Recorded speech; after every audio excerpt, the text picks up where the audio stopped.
Hello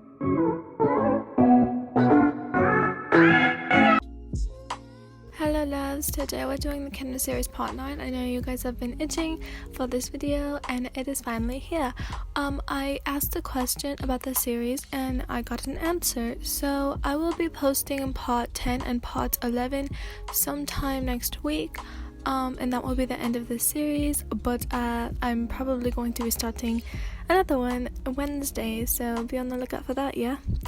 I would like to say thank you. There is just so much love on this channel and so much, like, I fancy you guys, I really do. You guys are so kind and so nice. Like, I have no words to explain it. Like, it is crazy how I started this channel last month with Emily and we already have 500 and something subscribers, etc. I just find that super amazing and outstanding, and pat yourself on the back for me because I just love you guys. Without further ado, let's get into the video. Saturday night, the big night right before prom, you and your friends including Karu and Kenma decided it would be best to host a sleepover at one of your friends' house since her parents literally had a mini mansion, as a celebration of you bringing your grades up and saying goodbye. All you talked about was prom night. It was around 3 o'clock p.m. when you and your friends gathered up and went to the store to prepare for your summer party. You were extremely excited, not because you were going to spend the night with your friends, which you did many times before, but because it was the last time you would get to be kids, your last time to joke around, have fun, and all of this made you very sad.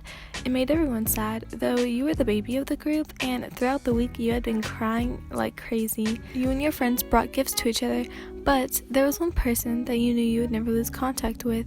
Why, you ask? Because he made you apply to the same college as him, and without a doubt, you got an early admission because of the kind of school it was. The school Kenma had applied to was one that specialized in volleyball. They produced the best players, and you applied in the technology department. Yes, this meant you had to reject the college you so kindly accepted a few weeks ago. To Kenma, it didn't matter as long as you were in walking distance. He was perfectly happy wherever you went to school. You hated admitting it, but you were kind of glad that Kenma had that protective hold over you. You didn't want this relationship to end, and neither did he.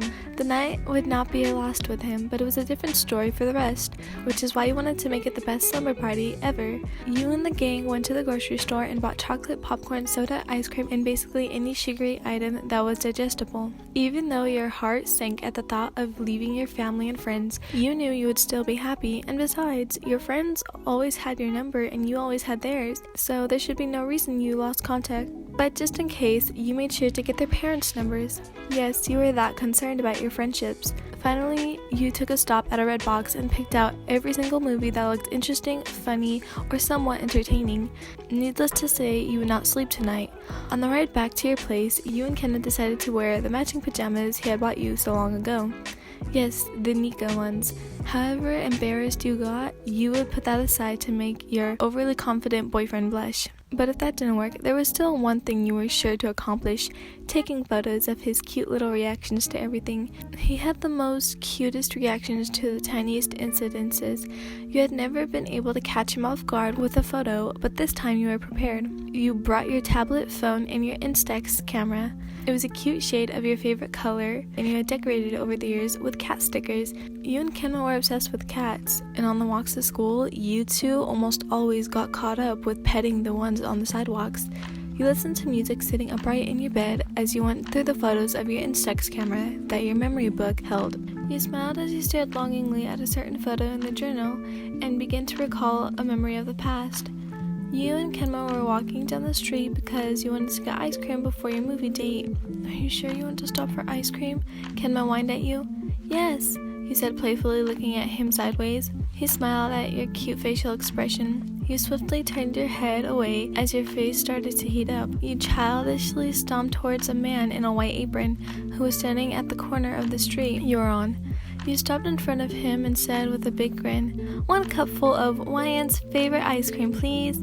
He nodded and started scooping up your ice cream. Kenma finally caught up to you and said, "Thanks, I'll have a peanut butter chocolate scoop." You were grinning like a madman as you scooped up medium-sized minerals of your ice cream and shoved them into your mouth. Kenma paid the gentleman and started walking away. You hadn't noticed due to your delicious ice cream, and before you knew it, you were running after him, ice cream cup and spoon in hand, yelling at him to wait up. He just chuckled at your immediate regret. Finally, you caught up to him, lecturing him about why he should have waited because it was courtesy. He just smiled at you bashfully as you went on and on about how you might have gotten lost.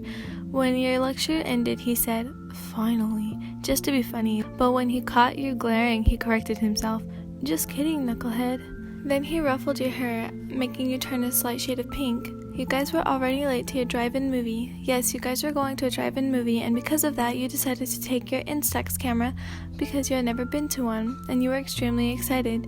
The movie started around 6 o'clock, and the time that's shown on your phone said 6:25. "So what if we miss a couple of credits?" you said, patting his back. Finally, you had finished your ice cream and was looking for a garbage can when you spotted a cat. Your whole face dropped. "Kenma, it's a cat!" you shouted in his ear. Well, almost. You had never seen his neck turn so fast. It was like it had broke and he was trying to snap it back into place. "What? Where?" he said. You pointed towards a person's front yard where a cat was walking up the sidewalk. It sat in front of their gate. "He's so cute," you squealed. You turned your head back to your boyfriend to tell him you wanted to go over and pet it, but he was way ahead of you. Kenma slowly approached the tiny cat, you not too far behind, and before you knew it, it was already 8:03. "Oh my god, Kenma," you said, pointing to your phone. He turned to face you, however he did not stop petting the cat that was snuggled up in his legs. "It's already past 8. The movie is probably more than halfway over. We can go see it another time." He shrugged it off. "I was hoping you'd say that," you said, grinning like a child on their birthday. "Hey, who are you? And what are you doing on my property? And why are you petting my cat?" a voice called out. You and Kenma shot out of your perfectly comfortable spots on the floor and tried to apologize to the person, but it was too late. He was already coming at you with the bat. You and Kenma were about to run before you said, "Wait." He gave a questioning look when you said, "Say cheese." The person behind you was blinded by the flash, and you two took that as your escape. Once you had gotten back to your house, you looked at the photo. The photo showed you and Kenmo with the cat you were petting in the background, as well as the person running at you with the bat. Present day. "That was one hell of a night," Kenma said, pointing towards the small picture in your hand. You giggled. "Yeah, it's about time. We should get going." You checked your phone. "Yeah, I guess so."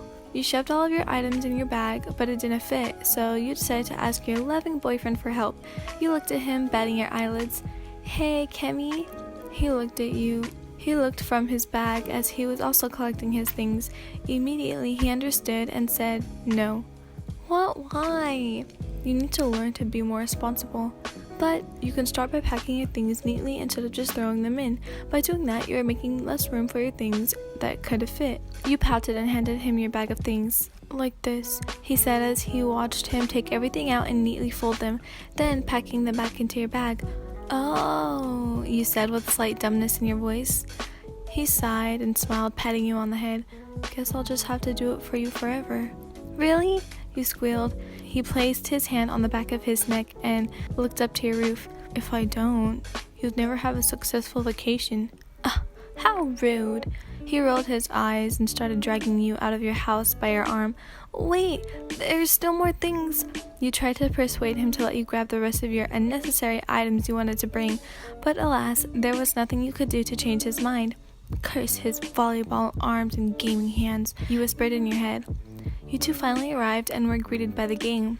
"Took you guys long enough," Karu blurted out. "I bet they were in Wyan's room making out," one of your friends teased, making everyone crack up into laughter, except, of course, for you two. You both looked at each other and mildly embarrassed and decided to change the topic. "So, what movies are we going to watch?"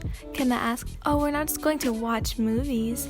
We're going to play some games as well," your friend cackled. You both found that extremely weird, but brushed it off. Well, come on then, Lev said from the back, placing Livy in as one of your friends yelled at him, saying, "We were supposed to pick it out in order as a group. You take too long to start singing my own song." He teased. Everybody watched. The two of you laughed and said, Get a room. You couldn't wait for this night to start, but now that it was happening, you never wanted it to end.